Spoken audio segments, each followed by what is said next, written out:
মই দাঙি লৈ যাম নেকি দে কৈ পাৰ কো গালি পাৰ বা তেক মই মানে কোলাত লৈ আহিব লাগে কোলাত দৌৰৰ মাজত দুটা কোলাত লৈ तो चलिए शुरू करते हैं। তো হেল্ল' গাইজ গুড মৰ্ণিং আৰু আজি মানে আমি এটা জেগাত যাব ওলছো আৰু জেগাটো হৈছে চিপাজাৰ ঘোঁৰা বান্ধা আৰু মোৰ লগত যাব আমাৰ হিয়া আৰু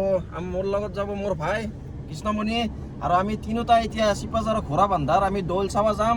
আৰু মানে সেই দৌলখন মানে অলপ সৰু সুৰা দৌল নহয় এখন মানে বহুত ডাঙৰ দৌল হয় প্ৰত্যেকটা দৰং জিলাৰ মানুহে মানে এই দৌলখনৰ কথা জানে আৰু এই দৌলখন মানে বহুত পুৰণা হয় বহুত ঐতিহাসিক হয় এই দৌলখন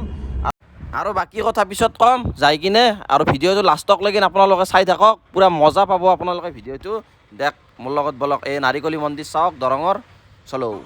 আৰু আহি কিনে আমি পাই গ'লোঁ চিপাজাৰ ষ্টেণ্ড পাই গ'লোঁ আৰু ষ্টেণ্ডতে এওঁলোকৰ হোটেল আছে আৰু এওঁলোকে আমাক আজি মানে ইয়াতে দৌল আহোঁতে ভাত চাত খাই যাব ক'লা আৰু হিয়া আহি কিনে ইয়াতে বহিলে গাড়ীখন তাতে থলোঁ আৰু চিপাজাৰ হোটেলখন ক'ত আছে ব্লক ৰোডত আছে হোটেলখন আৰু আজি তামাম বোলে ধামাকা খানা বনাইছে ভিডিঅ'টো লাষ্টক লাগি চাই দিয়ক এতিয়া আমি খাই লৈ কিনে আমি দৌলত যাম তো এতিয়া চলো এইখনে হৈছে হোটেল আপোনালোকে চাওক এইখন হৈছে হোটেল তৃপ্তি আৰু আহি কিনে দেখা পালোঁ আমাৰ এওঁলোকে ইয়াতে এনেকৈ ৰখি আছে আমাৰ কাৰণে খানা চানা বনাইছে কোনে খানা বনাইছে আমাৰ কাৰণে হা আমাৰ এই বাইদেউসকলে খানা চানা বনাইছে আজি কি বে বনাইছে এতিয়া যাৱাৰ পিছতহে গম পাম খাৱাৰ টাইমত গম পাম আৰু এওঁলোকে আমাৰ কাৰণে ইমান ভালকৈ খানাটো আয়োজন কৰাৰ বাবে প্ৰথমতে এওঁলোকক বহুত বহুত ধন্যবাদ বাপৰে বাপ তামান খানা আয়োজন কৰিছে দেখোন বা এই হাঁহৰ মাংস লোকেল মুৰ্গী আৰু থলুৱা খানা এইগিলা চাওক বেহাৰ বটন কিবা কিবি এতিয়া আমি খাওঁ চাই থাকক আপোনালোকে আৰু এতিয়া আমি ভাত চাত খাই ল'লোঁ আৰু এতিয়া আমি গোটেইকেইটাই যাম আৰু চব গাড়ীত এতিয়া ৰেডি আৰু আমাৰ মইনাও ৰেডি হা হা হা আৰু মানে মইনাহঁতৰ ঘৰৰ অকণমান আগতে মানে চিপাজাৰ ঘোঁৰা বান্ধা দৌল হয় আৰু এই দৌল পামেই আৰু অলপ মানে পালোঁ আহি কিনে আৰু দিনত মানে বেছি মানুহ নহয় সেইকাৰণে আমি আছোঁ মানে ভিডিঅ' বনাব ভাল হ'ব না সেইকাৰণে এতিয়া আৰু আহি আমি দৌল পাই গ'লোঁ চিপাজাৰ ঘোঁৰা বান্ধা দৌল উৎসৱ আৰু চাওক আপোনালোকৰ গেটটো আৰু এইটো হৈছে গেট এইটো হৈছে ঘোঁৰা বান্ধা দৌলৰ গেট তো বলক ভিতৰলৈ সোমাই যাওঁ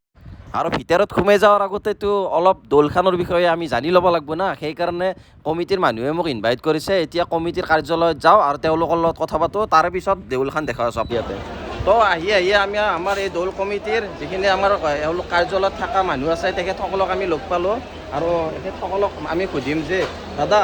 যে দৌলটো ইয়াতে কিহৰ কাৰণে পতা হয় আচ্ছা নমস্কাৰ আপোনালোকৰ চেনেললৈ প্ৰথমতে ধন্যবাদ জ্ঞাপন কৰিলোঁ দেউলটো ঘোঁৰা বান্ধা দেউলটোৰ ইতিহাস আছে হয় এইটো 1100 শতিকাতেই এই দেউলৰ উৎপত্তি হৈছিল হয় 1100 শতিকা কোচ ৰাজা ৰাজবংশীয়সকলে তেওঁলোকে প্ৰতিষ্ঠা কৰিছিল হয় হয় আৰু তাৰপিছত ক্ৰমান্বয়ে এই দৌলটোৰ পৰিসৰ বাঢ়ি গৈ এতিয়া আমাৰ মল্লাপাৰাৰ যিখন গাঁও আছে এই গাঁওখনৰ পৰিচালনাত আজি প্ৰায় 3 শতিকা ধৰি তাৰমানে মল্লাপাৰা গাঁৱৰ পৰিচালনাত এই দেউলটো ধুনীয়াকৈ চলি আছে মানে দেউলৰ যিটো ইতিহাস এই ইতিহাস মৰ্মে আমি গম পাওঁ যে 1100 শতিকাতেই মানে ধৰ্মদেৱ বিপ্লৱ ভূঞাই বহাগৰ 1 তাৰিখৰ পৰা 31 তাৰিখলৈ দৰঙৰ মানে কেইবাখন ঠাইত বিশেষকৈ 1 বহাগত বৰদৌলগুৰিত হয় তাৰপিছত তেনেকৈ গৈ 12-13 বহাগত আমাৰ ঘোঁৰা বান্ধা হয় এনেকৈ গোটেই 31 বহাগলৈ মানে দৰঙৰ বিভিন্ন ঠাইত এই দেউলৰ প্ৰতিষ্ঠা হৈছিল আৰু তেতিয়াৰ পৰাই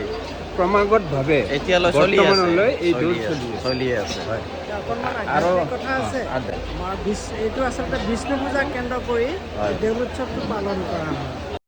আৰু এনেকৈ মোক ঘোঁৰা বান্ধা দৌল উৎসৱৰ বিষয়ে কিবা কিবি তেওঁলোকে ক'লে আৰু কৈ কিনে তেওঁলোকে মোক এখনি ফুলাম গামোচাৰে সম্বৰ্ধনা জনালে আৰু বহুত বহুত ধন্যবাদ দৌল কমিটিক মোক ইমান ধুনীয়াকৈ সন্মান এটা দিয়াৰ বাবে আৰু এতিয়া আপোনালোকে মোৰ লগত দৌল চাবৰ কাৰণে ৰেডি হওক তো চলো আমি এতিয়া দৌল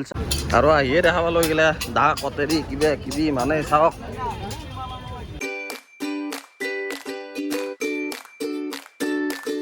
আমি এটা ষ্টেপত সোমালোঁ আৰু মানে বহুতকেইটা ষ্টেপ আছে আৰু এটা এটাকৈ ষ্টেপ আমি দেখাই আছোঁ আৰু আপোনালোকে চাই থাকক লাষ্টত কোদাল লাগে বেলচা লাগে তেতেলী লাগে তুলীয়া লাগে বাচান লাগে আৰু যিমান যি লাগে চব পাবি কাপোৰ লাগে খৰমুজীয়া খাৱা কুঁহিয়াৰৰ ৰস খাৱা আৰু এফালে চাওক দেশৰ কাঁহ পিতেল ওলছি এসোপা তামাম কাঁহ পিতেল বাপৰে বাপ এফালে খৰমুজীয়া ৰাস্তাৰ কাষত এফালে মানুহ চাহ এই ডাঙৰ চচ দাঙি লৈ আহিছে এফালে কাঁহ পিতেল এইগিলাও কাঁহ পিতেল ভিতৰত আৰু মানুহ চাওক আপোনালোকে মানুহ চাওক এইটো চব বাচানৰে গলি মানে দৌল বুলি ক'লে বাচান মানুহ মানে চিপাজাৰ বা দৰঙৰ আধা আধি মানুহ বাচান মানে এই দৌলৰ পৰাই কিনে আৰু দিনতে ইমান মানুহ আৰু ৰাতিটো আছেই মানুহ চাওক কিমান বাচানৰ দোকান এইটো মানে বাচানৰে গলি এনেকৈ মানে বহুতকেইটা গলি আছে মই গোটাই দেখাব লাগিলে ইয়াতে মোৰ ৰাতি হৈ যাব লাগিব মানে এখন চিনেমা হৈ যাব গোটাই দেখাব আৰু এই হৈছে দৌলৰ পৰিৱেশ বেগ লাগে আৰু এইটো হাতত কি লৈ আছা মোনা এইটো বেগ নহয় মানে আপি চলিগিলাকৰ এইটোৱে প্ৰব্লেম হাজাৰ বস্তু থাকক মানে কোনো বদ্ধে মানে নুকুলে কোনো বদ্ধে মানে হেৰি নহয় য'তে যা কিবা নহয় কিবা এটা মানে লাগেই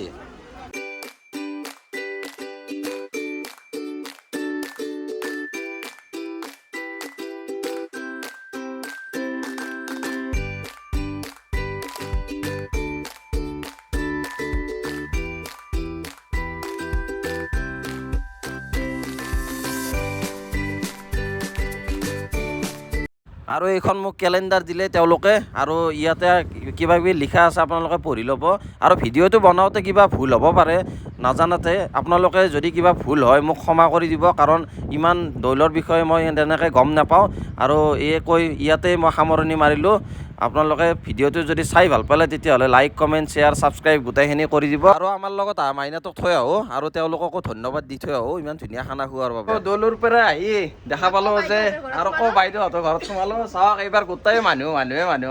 এইবাৰ গোটাই চব ৰেডি হৈ গ'লা তো আমি যাওঁ সকলোকে বাই বাই আমি এতিয়া যাওঁ আকৌ লগ পাম দেই অ' ৰ'ব ভিডিঅ'টো ইয়াতে শেষ হোৱা নাই ৰ'ব আৰু এজন দাদাই মানে ঈদ খাব মাতিছিল আহিব নোৱাৰিলোঁ আৰু সেইজন দাদাৰ তাত যাই আছোঁ এতিয়া মাৰৰ ভাইটিদা বুলি কয় এতিয়া তেওঁলোকৰ ঘৰত যাওঁ আপোনালোকে চাই থাকক তেওঁলোকৰ তাতো অলপ কিবা কিবি খাই কিনে এতিয়া ঘৰত যাওঁ আৰু আহি পালোঁ মাৰৰ ভাইটিদাৰ ঘৰত আৰু চাওক কিমান খাবৰ কাৰণে দিছে ফল এইফালে ফল বাপৰে খা গলক লাগিন খা আৰু এতিয়া আমি ইয়াতে অলপ কিবা কিবি খাওঁ আৰু দেখ গাইছ